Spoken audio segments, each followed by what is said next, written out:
أعوذ بالله من الشيطان الرجيم. بسم الله الرحمن الرحيم. وأتموا الحج والعمرة لله فإن أحسرتم فما استيسر من الهدي. وأتموا الحج أو بركي تاسي حج، والعمرة أو عمرة لله دا الله دپاره.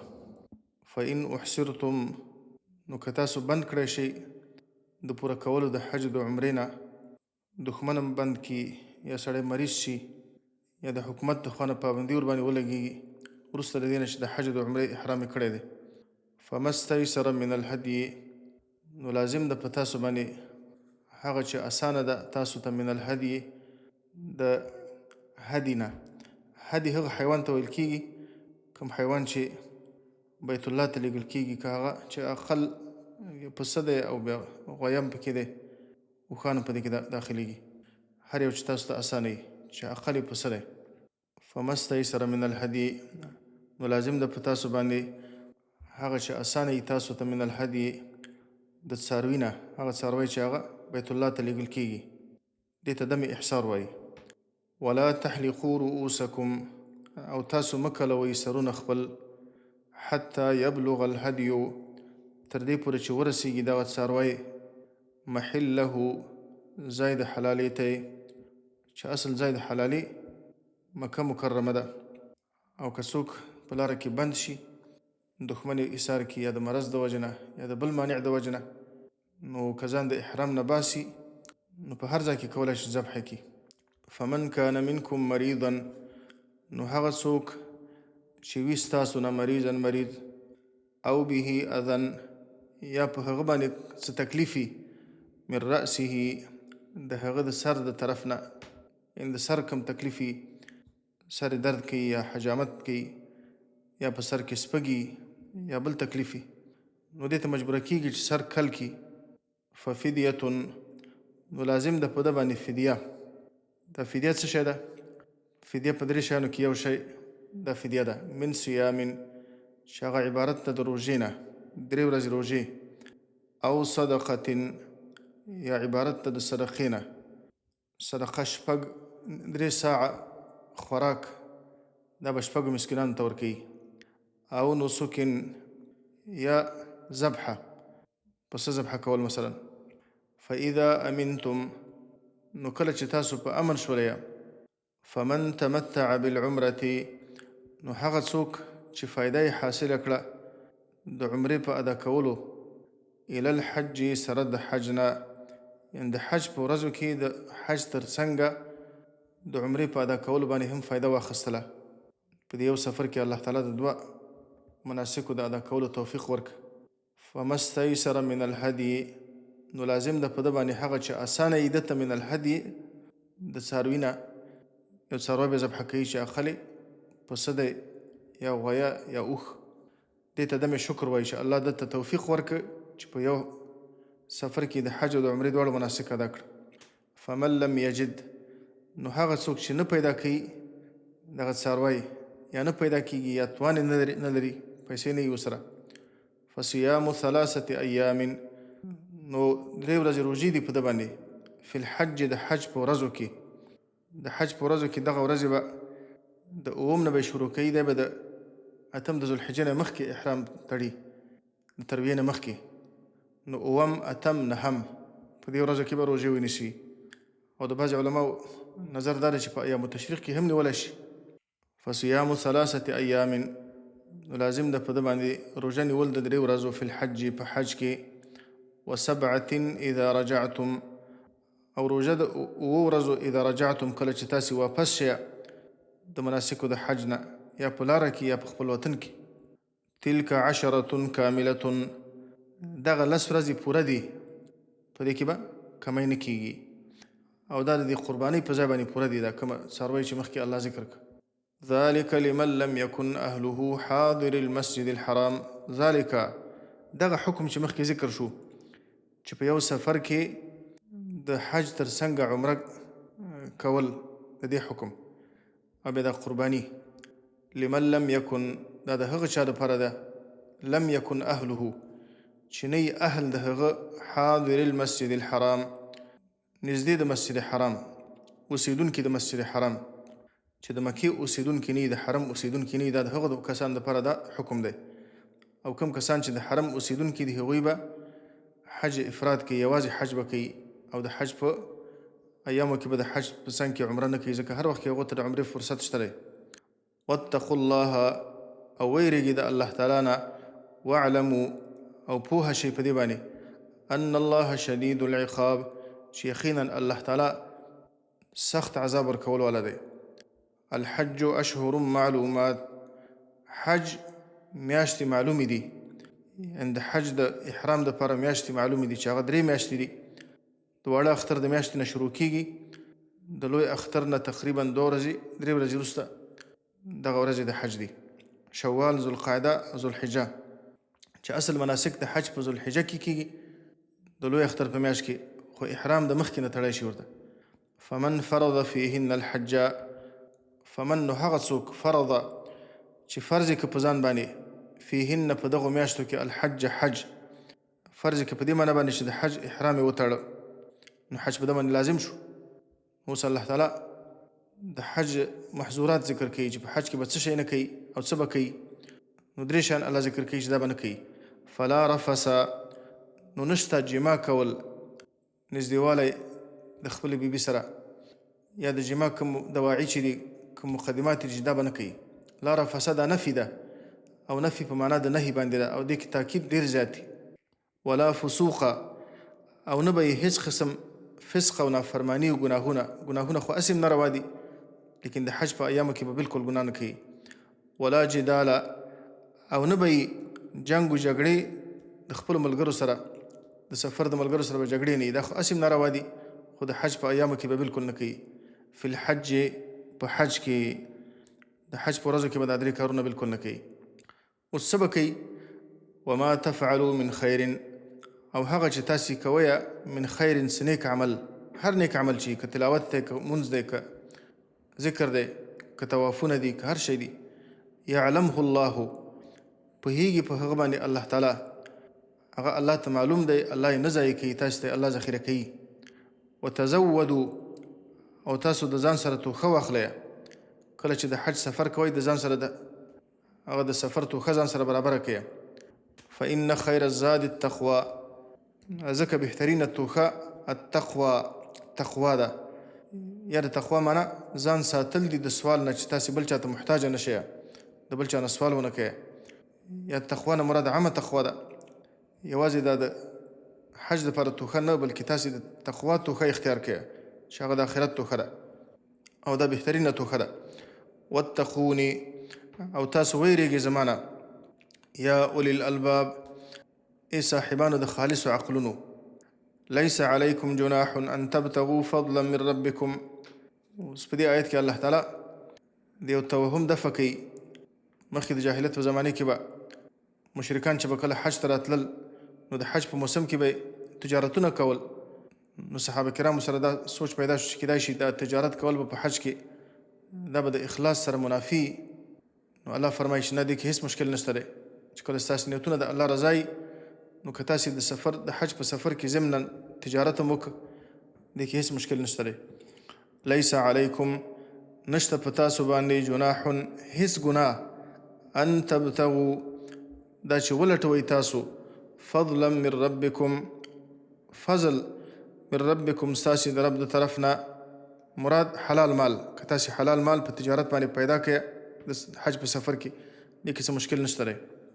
فاذا افضتم من عرفات، نو کله چې تاسې واپس شئ من عرفات، د عرفات نه د مزدلفې طرف ته، چې د عرفات نه تاسې مزدلفې ته لاړ شئ، واپس شئ. فاذکروا الله، نو تاسو یاد کړئ الله تعالی عند المشعر الحرام، پخوا د مشعر حرام کې، یعنی پخوا د مزدلفې کې، چې هلته خاص یو غر دی جبل قزح ورته وایي. تاسې په هغه ځای کې د الله ذکر وکړئ، د سهار د مانځه نه وروسته د جبل قزح باندې تاسې ودرېږئ، د لوی اختر په ورځ باندې، د لوی اختر په ورځ باندې د سهار د مانځه نه وروسته تاسې هلته وقوف وکړئ، هلته د الله ذکر وکړئ. واذکروه کما هداکم، او تاسو یاد کړئ الله تعالی کما هداکم، لکه څنګه چې الله تعالی تاسو ته هدایت کړی دی. وإن كنتم من قبله لمن الضالين، اگر چې وای تاسې مخکې د دې نه لمن الضالين خامخا د ګمراهانو نه. ثم أفيضوا من حيث أفاض الناس، ثم بیا افیدو تاسو واپس شیا د لوی اختر په سبب باندې من حيث افاض الناس د هغه ځای نه چې واپس کیږي خلک. تاسې لاړ شئ د مینا په طرف باندې حرکت وکړئ، د مزدلفې نه مینا طرف ته روان شئ د لوی اختر په ورځ باندې. یا مراد د دې نه همهغه مخکې افاظه و چې ذکر شوه. ثم بیا دا خبره کوم، بیا دا ثم د تعقیب ذکري دپاره ده. ثم بیا دا خبره کوم، الله فرمایي افیدو، او دا خطاب خاص قریشو ته دی، ځکه قریشو کې یو باطل رسم و چې هغوی به عرفات ته نه تلل، هغوی به صرف په مزدلفه کې به درېدل. وایي ځکه موږ د حرم ساکینانو او موږ د حرم نه نه وځو، نور خلک به په عرفات درېدل، دوی به عرفات ته نه تلل. نو الله فرمایي تاسې هم لکه د نورو خلکو په شان عرفات ته لاړ شئ، په عرفات باندې قیام وکړئ، وقوف وکړئ، او بیا د هغه ځای نه تاسې مزدلفې ته لاړ شئ. ثم بیا دا خبره واورئ، افیضو را واپس شئ تاسو، حرکت وکړئ تاسې من حیث افاض الناس د هغه ځای نه چې را واپس کېږي نور خلک، د عرفات نه مزدلفې ته لاړ شئ. واستغفر الله، او تاسې بخښنه وغواړئ د الله تعالی نه. ان الله غفور رحیم، یقینا الله تعالی ډېر بخښونکی او ډېر زیات مهربانه دی. فاذا قضیتم مناسککم، نو کله چې پوره کړل تاسې مناسک د حج خپل، د اعمالو د حج نه چې کله تاسې فارغه شولې د حج په ورځ، د لوی اختر په ورځ باندې شیطان جمره عقبه مو وشتله، ذبحه مو کړه، سر م کل که یا م کم که، طواف هم وکړه، دا د لوی اختر د ورځې اعمال دي.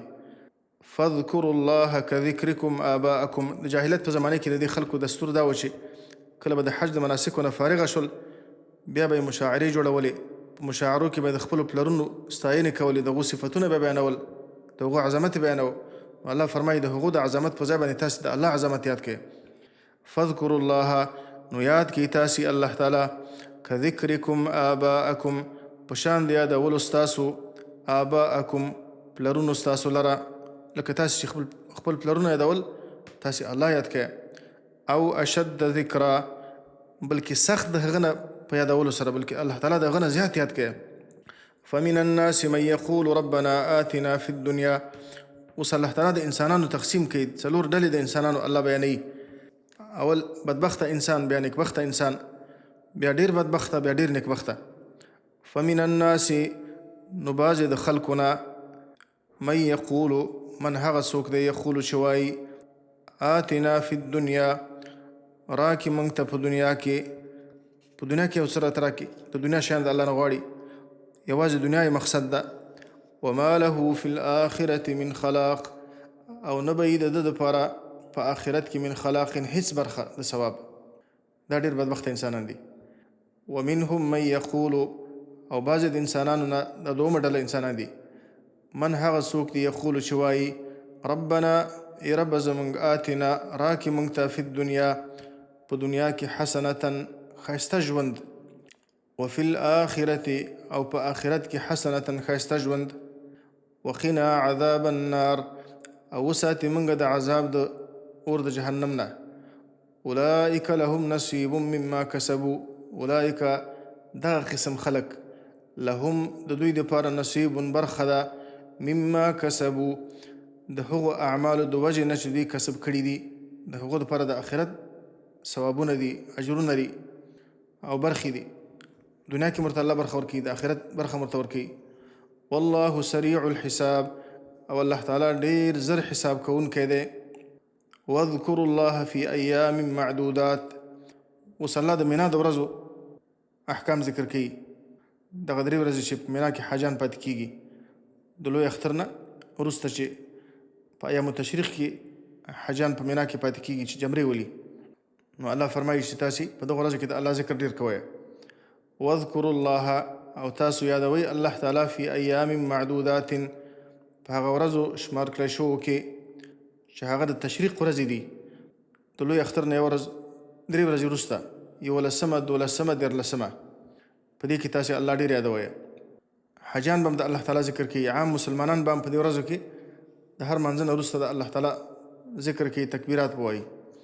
فمن تعجل فی یومین، نو هغه څوک تعجل چې عجله یې وکړه فی یومین په پوره کولو د 2 ورځو سره، صرف 2 ورځې په مینا کې پاتې شو او بیا ځي مکې ته، نو فلا اسم علیه، نو نشته ګناه په ده باندې چې صرف 2 ورځې جمرات وویشتل په 11 او په 12 باندې، نو ده باندې ګناه نشته ده. ومن تأخر، او هغه څوک چې وروسته شو 14 ورځې ته هم پاتې شو، یعنې 3 ورځې په مینا کې پاتې شو، فلا اسم علیه، نو نشته ګناه په هغه باندې. لمن اتقى، خدا حکم د هغه چا لپاره دی چې هغه د الله نه ویریږي. اصل مهمه ده الله تعالی ویره ده. نو که تاسې په مینا کې 2 ورځې پاتې شوئ، که 3 ورځې پاتې شي، مشکل نشته دی. واتقوا الله، او ویریږي د الله تعالی نه. واعلموا، او تاسې پوهه شئ په دې باندې، انکم الیه تحشرون، چې یقینا تاسو الیه خاص د الله تعالی طرف ته تحشرون ورجمع کېدلی، حشر کېدلی شئ. ستاسې حشر او جمع کېدل د الله طرف ته کېږي، الله به تاسو سره حساب کوي.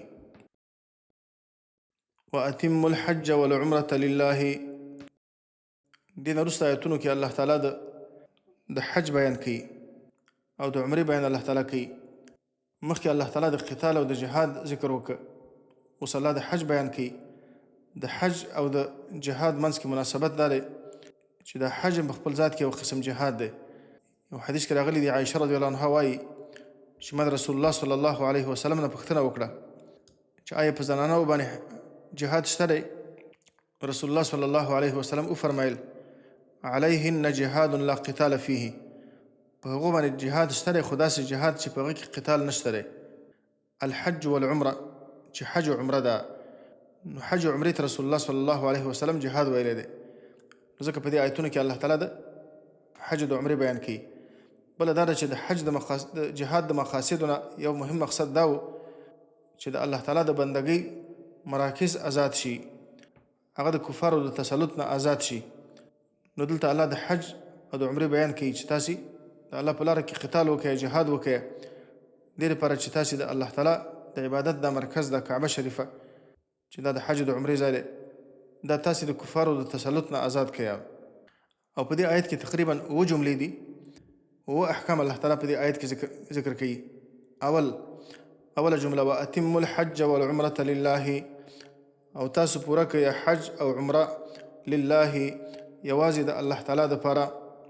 د دې 2 مقصده دي، دې کې 2 حکم دي. یو حکم پکې دا دی چې تاسې کله حج او عمره شروع کړه، نو تاسې به حج او عمره پوره کوئ، سر ته به رسوئ. چا چې حج او عمره شروع کړه، نو د حج د عمرې په شروع کېدلو باندې په ده باندې حج او عمره لازم شوله، فرض شو ور باندې چې خامخا به یې پوره کوي، منځ کې به یې نه پرېږدی. یو خو دا حکم دی. بل حکم دا دی چې لله، ستاسې حج او عمره به یوازې د الله تعالی دپاره وي، د نوم دپاره، د شهرت دپاره، د ریا دپاره به نه وي. لکه اکثر په حج په عمرې کې د خلکو نیتونه خرابېږي، د شهرت او د تظاهر خبره پکې زیاته وي. نو ځکه الله فرمایي چې یوازې د الله دپاره به تاسې حج او عمره کوئ، د شهرت دپاره، د نوم دپاره، د تظاهر دپاره به نه وي. لکه خلک عکسونه باسي او بیا نشر کوي او خلکو ته ښکاره کوي چې ما حج وکړه، ما عمره وکړه. اکثر دا مشکلات په خلکو کې زیات دي. نو الله فرمایي چې د الله دپاره به تاسې حج او عمره کوئ. فإن احصرتم فما استيسر من الهدي، دا 2مه جمله ده.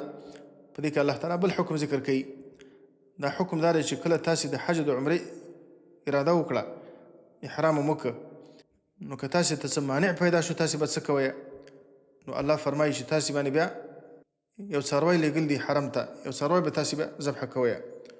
فإن احصرتم، نو که تاسې بند کړی شوئ د پوره کولو د حج د عمرې نه، تاسې د حج د عمرې اراده وکړه، لیکن حج او عمره پوره ادا نه کړی شو، تاسې په دې منځ کې بند شولی، ځینې یا د مرض د وجې نه، یا د دښمن د وجې نه، یا د دې وجې نه چې د حکومتونو د وخت نه، د حکومتونو د خوا نه ورباندې پابندي ولګېدله، نو په دې خاطر باندې د حج د عمرې نه بند شو. نو څه به کوي؟ فما استیسر، نو لازم ده په تاسې باندې هغه چې اسانه ده تاسو ته، من الهدي، د هدي نه. یو اضحیه د قرباني ته اضحیه وایي، او هغه حیوانات چې هغه حرم ته لیږل کېږي او په حرم کې ذبحه کېږي، هغه ته هدي وایي.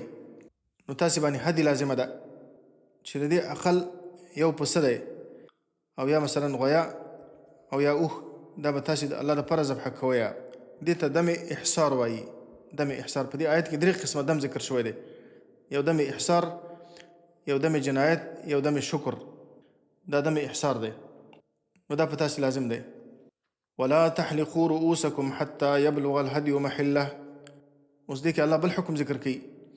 ولا تحلقوا او تاسو مکلوي رؤوسکم سرونه خپل حتى يبلغ الهدي تر دې پورې چې ورسیږي دغه څاروی محله ځای د حلالۍ ته، ځای د ذبحې ته، تر څو پورې چې دغه حیوان نه ذبحه شوی، نو تاسې به خپل سرونه نه کلوئ. ځکه تاسې په احرام کې یاستئ، د احرام نه ځان نشي ایستلی. په احرام کې د سر کلول، د سر کمول، خوشبویي لګول، د سر پټول، جما کول، د جما دواعي، دا ټول شیان حرام دي. د ګنډل شو جامو اغوستل، بوټان اغوستل، دا هغه شیان دي چې دا په محظوراتو د احرام کې دي. نو تاسې به سر نه کلوئ تر څو پورې چې د حیوان ذبحه شوی نه وي. دا به کوم ځای کې ذبحه کېږي؟ یا خو دا چې حرم ته ولېږل شي، په حرم کې ذبحه شي، او حتی په هر ځای کې چې یو څوک ایثار شي، نو په همغه ځای کې هم ذبحه کولی شي. ځکه رسول الله صلی الله علیه وسلم او صحابه چې کله د مشرکانو د خوا نه منع شول، کله چې عمرې ته په 6 کال د هجرت باندې لاړل، د حدیبیې په مقام کې مشرکانو هغه منع کړه. رسول الله صلی الله علیه وسلم او صحابه کرامو همغه حدیبیه کې خپل څاروي ذبحه کړه، هملته یې ذبحه وکړه. او حدیبیه چې ده یو څه حصه په حرم کې داخل ده، او دغه حصه د حرم نه بیرون وه.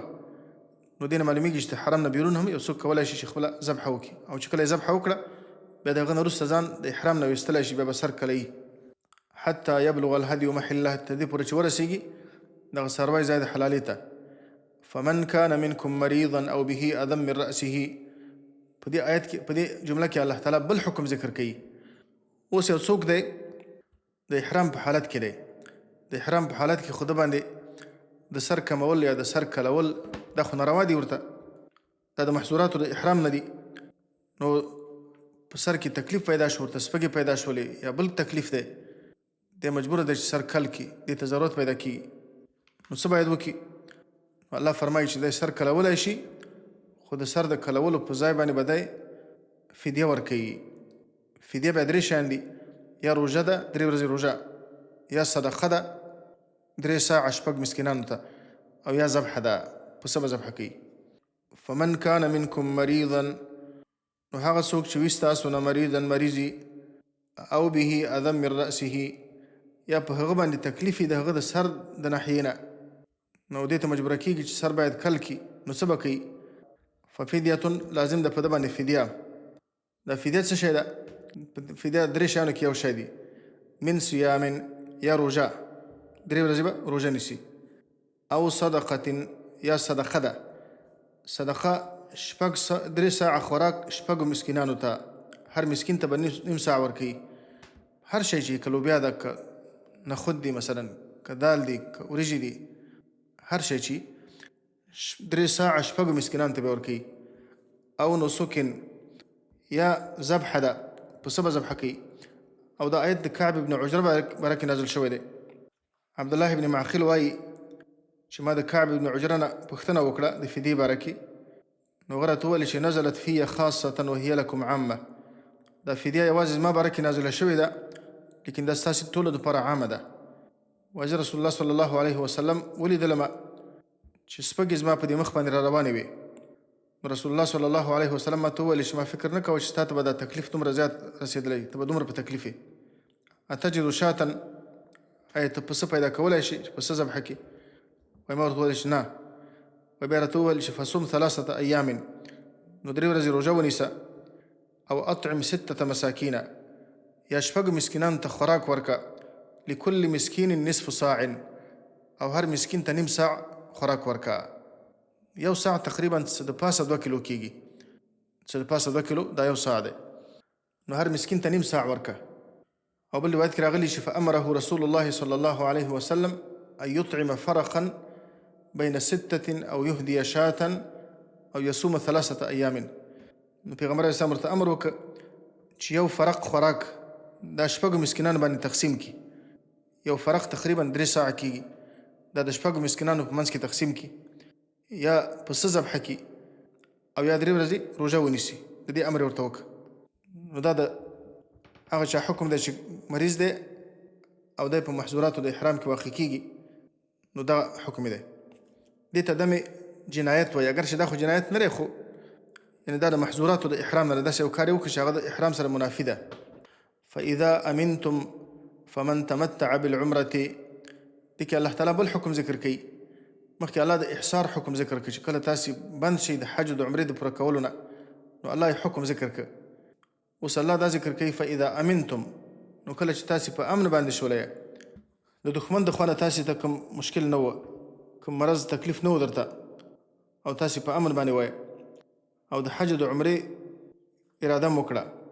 فمن تمتع بالعمرة الى الحج، نو هغه څوک چې فایده یې حاصله کړه بالعمرة، د عمرې په ادا کولو سره، الى الحج، د حج تر څنګه، چې د حج په سفر کې، د حج په څنګ کې په همدغه ورځو کې عمره ادا کړه، نو الله ورته په یو سفر کې د 2 مناسکو توفیق ورکړه. نو دی به د الله د شکرانګي دپاره څه کوي؟ فمستیسره، نو لازم ده په ده باندې هغه چې اسانه ده دته من الهدي، د هدي نه یو حیوان به ذبحه کوي، که پسه دی، که غویه دی، که اوښ دی، که هر شی دی، دا به ذبحه کوي. دې ته دمې شکر وایي. فاذا امنتم، دا معنا هم ده چې کله تاسې د دښمن د خوا نه بند شولی، بیا تاسې په امن شوئ، نو تاسې بیا دا کار وکړئ. او دا معنا هم ده چې د ابتدا نه تاسې په امن کې وایه. مخکې د احصار حالت الله ذکر کړ، اوس الله د امن حالت ذکر کوي. که احصار نه و تاسې په امن کې وایي، نو دا حکم دی.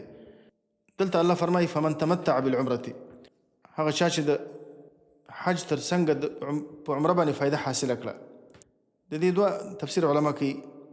اصل کې د حج 3 اقسام دي، یو ته حج افراد وایي، بل ته حج تمتع وایي، او بل ته حج قران وایي. ځکه حاجي چې کله حج کوي، نو یا به یوازې د حج احرام کوي، یا به د حج او د عمرې دواړو احرام کوي. په یو سفر کې به یوازې حج کوي، یا به حج او عمره دواړه کوي. که یوازې حج کوي او د حج احرام کوي، دې ته حج افراد وایي. لبیک حجة، یوازې د حج تلبیه وایي. نو هغه دپاره دا حکم نه دی، په هغه باندې هدیه نشته ده. او که په یو سفر کې د حج او عمرې دواړه مناسک ادا کوي، په همدې سفر د حج کې، بیا د دې 2 صورتونه دي. یو صورت دا دی چې په ابتدا کې یوازې د عمرې اراده وکړي، د عمرې احرام وکړي، د عمرې د مناسکو نه چې کله فارغه شي، طواف وکړي او د صفا او د مروه نه سعی وکړي، بیا د هغه نه وروسته ځان حلال کړي، د احرام نه ځان وباسي، بیا د 8 د ذوالحجې پورې همداسې د احرام نه وتلی وي، د 8 د ذوالحجې پورې، ځکه په 8 د ذوالحجې باندې بیا د حج مناسک شروع کېږي. نو د هغه وخت پورې بیا دی په احرام کې نه یم، داسې په عادي حالت کې بیا په 8 د ذوالحجې باندې بیا د حج اراده وکړي، د حج احرام وتړي، نو دې ته حج تمتع وایي، دې ته حج تمتع وایي. او بل حج قران دی. قران دې ته ویل کېږي چې د اول نه د حج د عمرې دواړو اراده وکړي، په یو احرام کې د عمرې او د حج دواړو اراده وکړي، لبیک حجة و عمرة. نو اول د عمرې مناسک ادا کړي، کله چې د عمرې نه فارغه شي، طواف وکړي او د صفا او مروه نه سعی وکړي، او بیا همدقسې په احرام کې پاتې شي تر څو پورې چې د حج د مناسکو نه فارغه شي، بیا دغه نه وروسته په آخر کې ځان حلال کړي. دې ته حج قران وایي، دې ته حج قران وایي. دلته مراد دا 2 دي. فمن تمتع بالعمرة، نو هغه چا چې فایده یې حاصله کړه په عمرې کولو سره، الى الحج، د حج په څنګ کې، چې دا 2 صورتونه دي. یا په اول کې عمره ادا کړه، بیا ځان غن حلال کړه، بیا وروسته د حج احرام وتړه، یا دا چې په اول کې د حج د عمرې دواړو احرام وکړه او په مغه احرام کې پاتې شو، په یو احرام کې دواړه وکړه، نو د باندې دا هدیه لازمه ده. او بعضې مفسرین داسې تفسیر کوي چې فمن یوازې دا خاص دی په تمتع پورې. فمن تمتع، نو هغه چا چې فایده یې حاصله کړه بالعمرة، په عمرې کولو سره، یعنې د عمره یې وکړه، بیا د عمرې نه ځان حلال کړه، بیا یې د محظوراتو د کوم شیان چې په احرام کې منع دي، یعنې هغه شیان یې وکړه الى الحج، د حج د ایامو پورې، ځکه دی د احرام نه ووته، نو په دغه وخت کې فمستیسر من الهدي. لیکن اول تفسیر هغه واضح دی چې دا مراد د دې نه تمتع قران دواړه دي. نو په حج متمتع باندې او په حج قارن باندې دم شکر لازم دی. اوس الله فرمایي فمن لم یجد، نو هغه څوک چې نه پیدا کوي دغه هدي نه پیدا کوي یا نشته ده او یا دا ده چې د سره پیسې نشته، امکانات نشته ورسره چې دی د هدي واخلي، نو الله فرمایي فصیام 3 ایام، نو لازم دی په ده باندې روژه نیول د 3 ورځو فی الحج په ایامو د حج کې، په ورځو د حج کې، و7 اذا رجعتم او روژه نیول 9 ورځې اذا رجعتم کله چې تاسې واپس شئ د حج د مناسکو نه، یا په لاره کې یا په خپل وطن کې. تلک 10 کاملة، دغه 10 ورځې پوره ورځې دي. فصیام 3 ایام، 3 ورځې په حج کې الله فرمایي په ده باندې روژه نیول لازم دي، 9 ورځې چې کله واپس کېږي. د حج ورځې خو لکه مخکې مې ویلې د 8 د ذوالحجې نه شروع کېږي، د لوی اختر نه 2 ورځې مخکې د حج ورځې شروع کېږي. په 8 د ذوالحجې باندې حاجیان ځي مینا ته، بیا په 9 باندې ځي عرفات ته، بیا تقریبا د 9 د ورځې د لمر د پرېوتو پورې عرفات باندې درېږي، هلته دعاګانې کوي او الله ته خپل عبادت و بندګي کوي، الله ته خپل عاجزي کوي. بیا د هغه نه وروسته او په عرفات کې د ماسپښین او د مازدیګر لمونځ د ماسپښین په وخت کې جمع تقدیم کوي.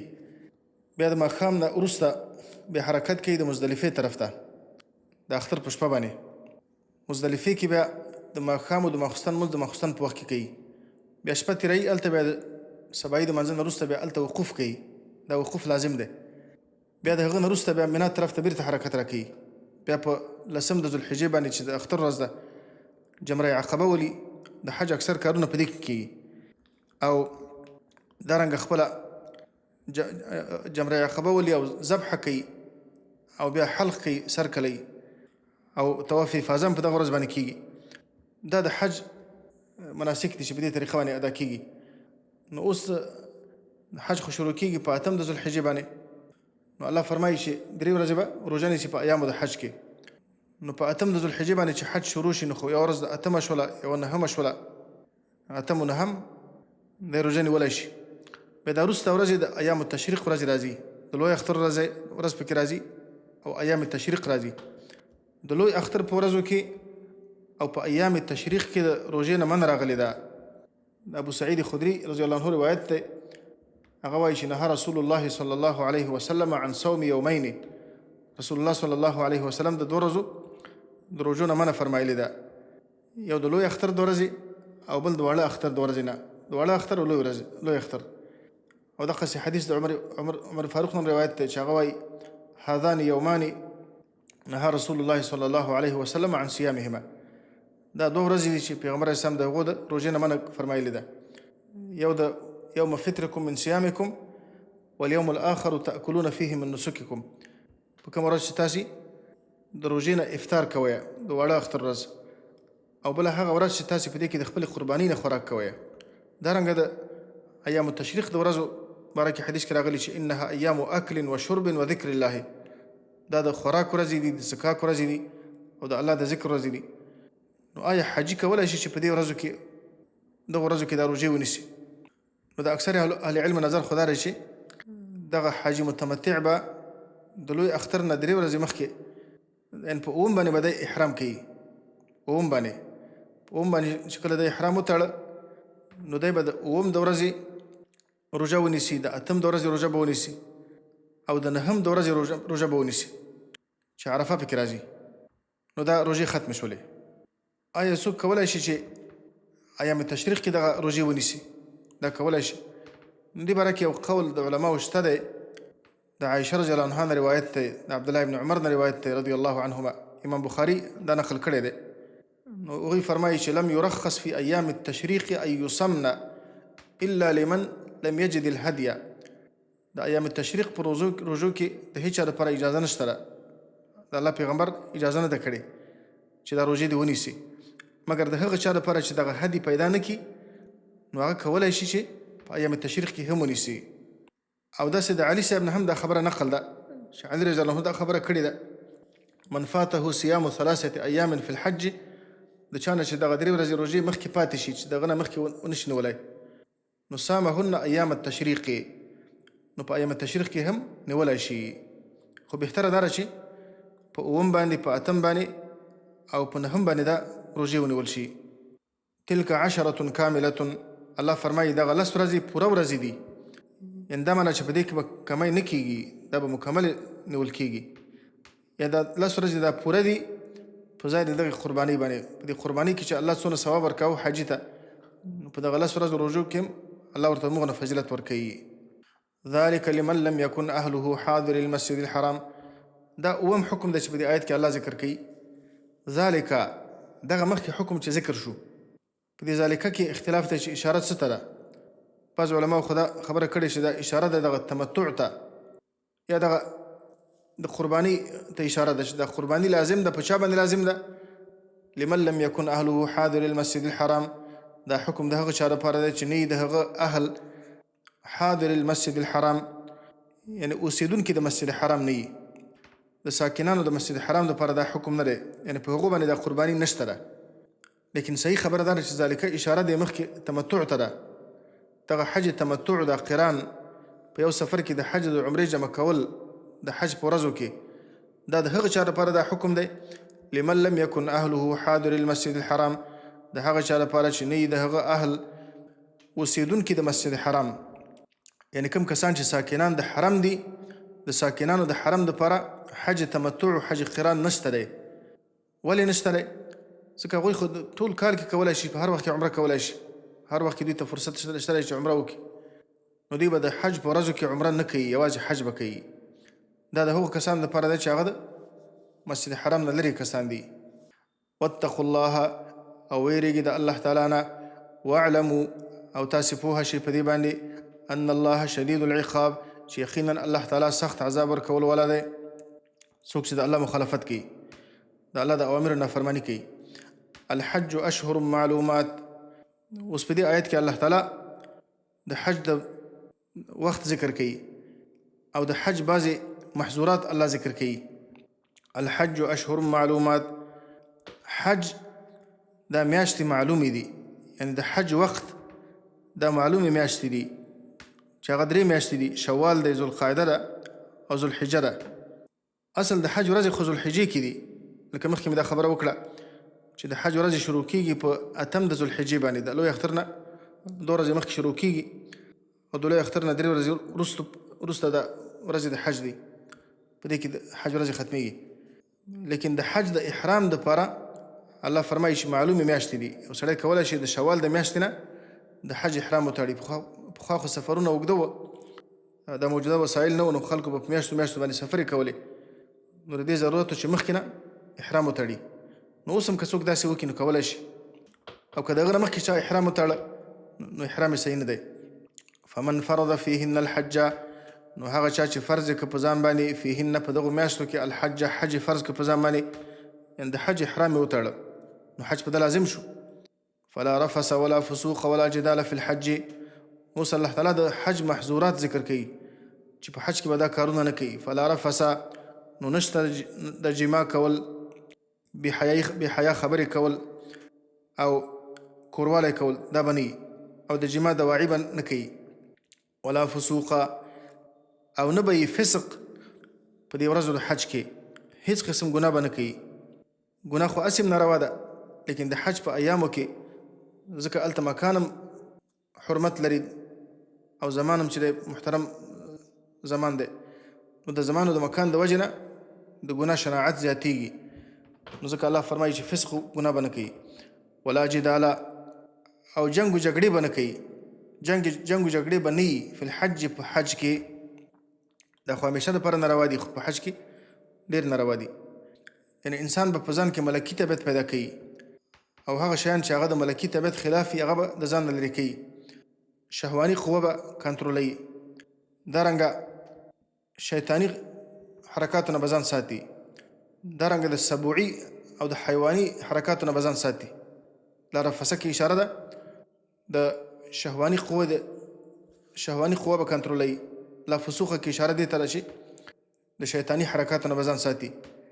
او په لا جداله کې د حیواناتو کارونه به نه کوي چې حیوانات همیشه یو بل سره جنګونه کوي، یو بل وژني، یو بل خوري، داسې کارونه به نه کوي. په ځان کې به ملکي طبیعت پیدا کوي. وما تفعلوا من خير. اوس انسان په حج کې څه شي کوي؟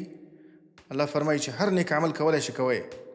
وما تفعلوا من خير، او هغه چې تاسې کوئ من خیر څه نیک عمل، که هغه ذکر دی، که هغه تلاوت دی، که هغه مونځ دی، که هغه روژه ده، که صدقه ده، که هر شی دی، یعلمه الله، پوهیږي په هغه باندې الله تعالی، نو الله تعالی تاسو ته اجر درکوي، د الله په نیز هغه نه ضایع کېږي. وتزودوا فإن خیر الزاد التقوى. په دې کې الله تعالی رد کوي په یو رسم د یمنیانو باندې. د یمن یو څه خلک به حج ته راتلل او د ځان سره به یې توښه نه راوړله، بیا به دوی دا خبره کوله چې نحن متوکلونه، موږ په الله تعالی باندې توکل کوونکي یو.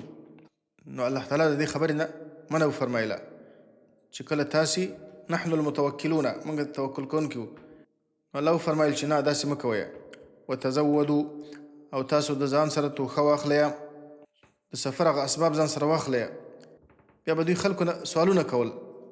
فإن خیر الزاد التقوى، ځکه بهترینه توښه چې ده هغه تقوا ده، ځان بچ کول دي د سوال نه. یا تقوا نه مراد عامه تقوا ده. توکل دا نه دی چې انسان د اسبابو ترک وکړي، د اسبابو پرېښودل دا توکل نه دی، دا تواکل دی.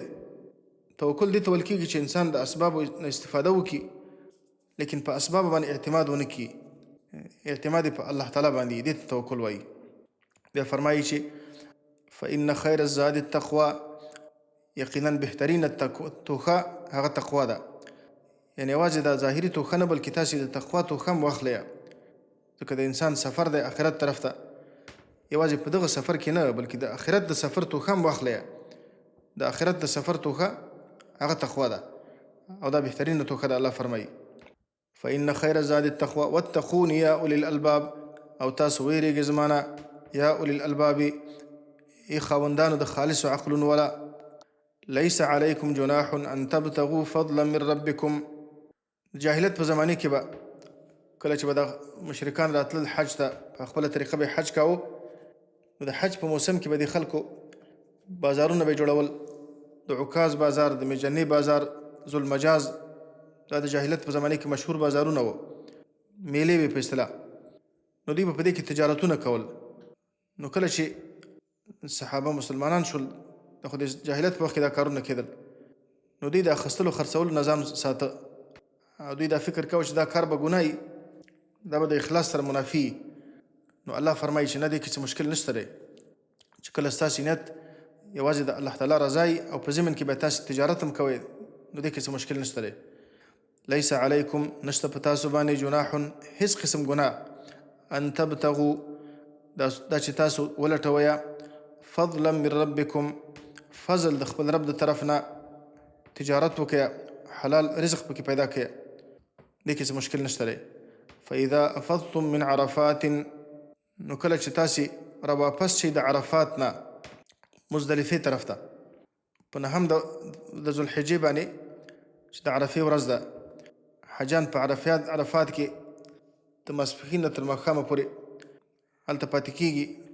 د ماسپښین او د مازدیګر لمونځ په ماسپښین وخت کې جمع بین صلاتین، جمع تقدیم کوي، او بیا هلته وقوف کوي، په عرفات باندې دعاګانې کوي. بیا د هغه نه وروسته مزدلفې ته ځي، د ماښام نه وروسته بیا مزدلفه کې د ماښام او د ماخوستن لمونځ په د ماسخوتن په وخت کې جمع تاخیر کوي. بیا شپه تېروي، بیا د هغه نه وروسته د سبایي د لمانځه نه بعد هلته بیا په جبل قزح باندې وقوف کوي، ودرېږي، هلته الله ذکر کوي، او دغه وقوف لازم دی، دا ضروري دی، نو الله په دې باندې امر کوي. فاذا افضتم من عرفات، نو کله چې تاسې را واپس شئ د عرفات نه مزدلفې ته، فاذکروا الله، نو تاسو یاد کړئ الله تعالی عند المشعر الحرام، پخوا د مشعر حرام کې، پخوا د مشعر حرام کې یعنی مزدلفه. عبدالله ابن عمر وایي چې المشعر الحرام المزدلفه كلها، مشعر حرام ټولې مزدلفې ته ویل کېږي، دا ټوله مزدلفه چې ده دا مشعر حرام ده. او رسول الله صلی الله علیه وسلم یو غر د قزح په نوم باندې هلته درېدلی و، نو هلته تاسې د الله ذکر کوئ، تلبیه وایئ، هلته به ماښام او ماخوستن لمونځ کوي او سبایي لمونځ کوي، بیا به د هغه نه وروسته سبایي د لمانځه نه بعد درېږي، بیا د هغه نه وروسته بیا مینا ته ځي. واذکروه کما هداکم، او تاسو یاد کړئ الله تعالی کما هداکم، لکه څنګه چې الله تاسو ته هدایت کړی دی، په کومه طریقه چې الله تاسې ته د خپل ذکر طریقه ښودلې په هغه طریقه تاسې الله تعالی یاد کړئ یا تاسې الله یاد کړئ د دې وجه نه چې تاسې ته الله هدایت کړی دی. وإن كنتم من قبله لمن الضالين، اگر چې وایي تاسې د دې نه مخکې خامخا د ګمراهانو نه. ثم أفيضوا من حيث أفاض الناس واستغفروا الله. ثم أفيضوا دلته الله تعالی اوس دا خبره ذکر کوي چې تاسې بیا د مزدلفې نه د مینا طرف ته روان شئ، او یا دا د عرفات خبره کوي الله تعالی په هغه رسم باندې رد کړي. د جاهلیت په زمانې کې د قریشو دا عادت و چې هغوی به عرفات ته نه تلل، ځکه دوی دا خبره کوله چې موږ د الله تعالی د حرم ساکنان یاستو، نو موږ به د حرم نه بالکل نه وځو، ځکه عرفات د حرم نه بیرون دی، نو دوی به د مزدلفې پورې تلل. نو الله فرمایي ثم بیا دا خبره واورئ، افیضوا من حیث افاض الناس، تاسې را واپس شئ مزدلفې ته. من حیث افاض الناس د هغه ځای نه چې واپس کېږي نور خلک چې هغه عرفات دی.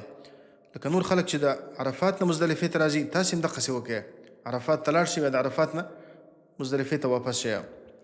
او یا دلته ثم افیضو کې مراد د مزدلفې نه مینا ته تلل دي. ثم افیضو بیا تاسو واپس شئ د مزدلفې نه مینا ته د اختر په سبا باندې. من حیث افاض الناس د هغه ځای نه چې دا نور خلک واپس کېږي. واستغفر الله او تاسو د الله نه مغفرت غواړئ، د الله نه بخښنه غواړئ. ان الله غفور رحیم، یقینا الله تعالی ډېر زیات بخښونکی او ډېر مهربانه دی. الله تعالی همیشه دپاره چې کله عبادت ختم شي د عبادت نه وروسته الله د استغفار امر کوي. همیشه دپاره چې کله انسان د الله بندګي وکړي، د الله عبادت وکړي، نو د الله د عبادت په آخر کې به د الله نه مغفرت غواړي، استغفار به وایي. لکه د مانځه باره کې حدیث کې راغلی دي کان رسول الله صلی الله علیه وسلم اذا انصرف من صلاته استغفر الله ثلاثا وقال اللهم انت السلام ومنك السلام تباركت يا ذا الجلال والاکرام. رسول الله صلی الله علیه وسلم چې به کله د مانځه نه فارغه شو نو درې ځله به استغفر الله استغفر الله ویلې، بیا به اللهم انت السلام ومنك السلام تباركت يا ذا الجلال والاکرام ویلې. دارنګه د شپې مونځ یو سړی وکړي نو الله فرمایي چې والمستغفرین بالاسحار، هغه کسانان چې هغه د سحر په وخت کې د الله نه مغفرت غواړي، دلته استغفار دی. رسول الله صلی الله علیه وسلم ته چې کله هغه خپله وظیفه سر ته ورسوله، دعوت یې سر ته ورساوه، نو الله ورته فرمایي چې اذا جاء نصر الله والفتح ورأيت الناس يدخلون في دين الله افواجا، کله چې الله د خوا نه فتح راغله او د الله د خوا نه نصرت راغی او تا خلک ولیدل چې په دین کې ډلې داخلېدل، نو فسبح بحمد ربک واستغفره، ته د الله نه مغفرت وغواړه. ځکه انسان د الله بندګي په صحیح طریقه نشي کولی، څنګه چې د الله د شان سره مناسب د هغسې عبادت انسان د الله تعالی نشي کولی. نو ځکه د عبادت په آخر کې الله تعالی په استغفار باندې امر کوي. فاذا قضیتم مناسککم، نو کله چې تاسې پوره کړل مناسککم، مناسک د حج خپل، د حج مناسک چې کله تاسې پوره کړه، یعنې د اعمالو د حج نه چې کله تاسې فارغه شوئ، دا د لوی اختر په ورځ باندې د حج هغه اعمال ختمیږي. د لوی اختر په ورځ باندې یو د جمرې وشتل دي، جمره عقبه، بیا د هغه نه وروسته ذبحه ده، بیا د هغه نه وروسته یا د سر کلول یا کمول دي، بیا طواف افاظه ده، دا د لوی اختر د ورځې اعمال دي. نو کله چې تاسې دا وکړه، الله فرمایي فذکروا الله، نو تاسو یادوئ الله تعالی کذکرکم آباءکم، په شان د یادولو ستاسو آباءکم پلرونو خپلو لره.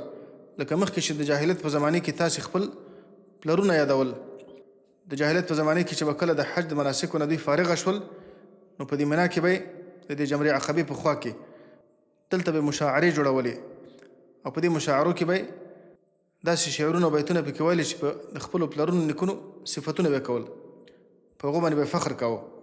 نو الله فرمایي تاسې د خپلو پلرونو او د نیکونو په ځای باندې د الله تعالی ذکر وکړئ، د الله عظمت یاد کړئ، بیان کړئ. فاذا قضیتم مناسککم، نو کله چې تاسې پوره کړه مناسک د حج تاسو، فذکروا الله، نو تاسو یادوئ الله تعالی کذکرکم آباءکم، په شان د یادولو ستاسو آباءکم پلرونو ستاسو لره، چې مخکې خپل پلرونه نیکونه یادول، او اشد ذکره، بلکې سخت د هغه نه په یادولو کې، بلکې الله د هغه نه زیات یاد کړئ. فمن الناس من یقول ربنا آتنا فی الدنیا وما له فی الآخرة من خلاق. دلته په دې که ذکرکم آباءکم کې یو دې خبرې ته اشاره ده لکه څنګه چې څوک خپل پلار په یووالي باندې یادوي هېڅوک خپل نسبت 2 پلارونو ته نه کوي 3 پلارونو ته خپل نسبت نه کوي په پلار کې د بل څوک نه شریکوي نو تاسې دقسې د الله سره بل څوک مه شریکوئ الله تعالی په یووالي باندې یادوئ لکه تاسې چې خپل پلارونه په یووالي یادوئ فمن الناس من یقول ربنا آتنا اوس الله تعالی د انسانانو څو ډلې ذکر کوي یو هغه انسانان الله ذکر کوي چې د هغو مقصد یوازې دنیا ده ټوله توجه دنیا طرف ته ده او ټول هم غم یوازې دنیا ده نو الله د داسې انسانانو ذکر کوي اول فمن الناس من یقول نو بعضې د انسانانو نه هغه دي چې وایي ربنا آتنا ای رب راکه موږ ته فی الدنیا په دنیا کې بس دنیا کې موږ ته حصه راکه یوازې دنیا د الله تعالی نه غواړي وما له فی الآخرة او نه به یې د ده دپاره په آخرت کې من خلاق هیڅ برخه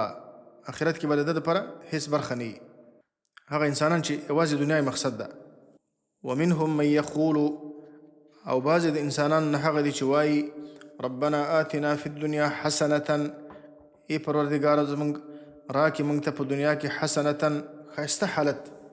ښایسته حالت ښایسته ژوند الله تعالی موږ ته راکې وفي الآخرة حسنة او په آخرت کې راته ښایسته ژوند راکې په دنیا کې دا ډېره جامع دعا ده تقریبا د دنیا او د آخرت ټول خیر په دې کې جمع شوی دی په دنیا کې راته حسنه راکې دنیا کې راته ښایسته ژوند راکې ښایسته ژوند دا دی چې انسان ته الله تعالی په دنیا کې قلبي اطمینان ورکړي انسان ته الله تعالی د نیکو اعمالو توفیق ورکړي انسان د الله تعالی په دین کې استعمال شي الله تعالی علم نافع ورته ورکړي صالحه بیبي ورته ورکړي نیک اولاد ورته الله تعالی ورکړي حلال فراخ رزق ورته الله تعالی ورکړي بدن کې ورته الله تعالی عافیت ورکړي په مال کې بدن کې الله ورته صحت ورکړي او د الله سره په تعلق کې چې کوم خوند دی الانس بالله دا ورته الله تعالی نصیب کړي دا ټول په حسنتن کې داخليږي او په آخرت کې حسنه دار چې الله تعالی انسان جنت ته داخل کړي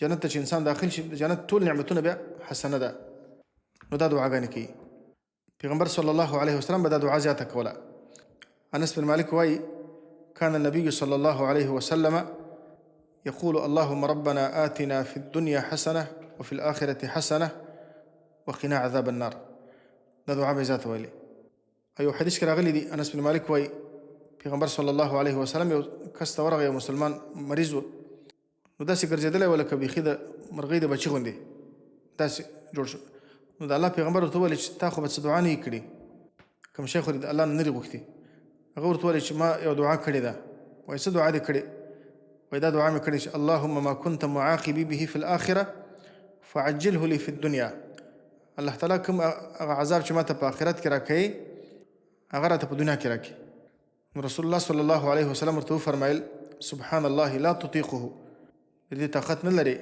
ولې د داسې دعا نه کوله چې ربنا آتنا في الدنيا حسنة وفي الآخرة حسنة وقنا عذاب النار داسې دعا به دې کړې وه نو دا جامع دعا ده نو بعضې انسانان دا داسې دي چې هغه دنیا او آخرت دواړه د الله تعالی نه غواړي الله فرمایي من كان يريد ثواب الدنيا فعند الله ثواب الدنيا والآخرة هغه کسانان چې هغه د الله نه د آخرت د دنیا ثواب غواړي د دنیا بدلی غواړي نو د الله سره خو د دنیا او د آخرت دواړو بدلی شته دي یوازې دنیا د الله نه مه غواړئ دنیا او آخرت دواړه د الله نه وغواړئ اولئک لهم نصیب مما وقنا عذاب النار او وساتې موږ عذاب النار د عذاب د اور د جهنم نه اولئک لهم نصیب مما کسبوا اوس الله فرمایي اولئک دا کسانان چې مخکې ذکر شو بعض علماو قول دار چې دا دواړو ته راجع ده اولئک دغه دواړه ډلې لهم نصیب مما کسبوا د هر یو دپاره ده برخه مما کسبوا د هغو اعمالو د وجې نه چې دوی کړي دي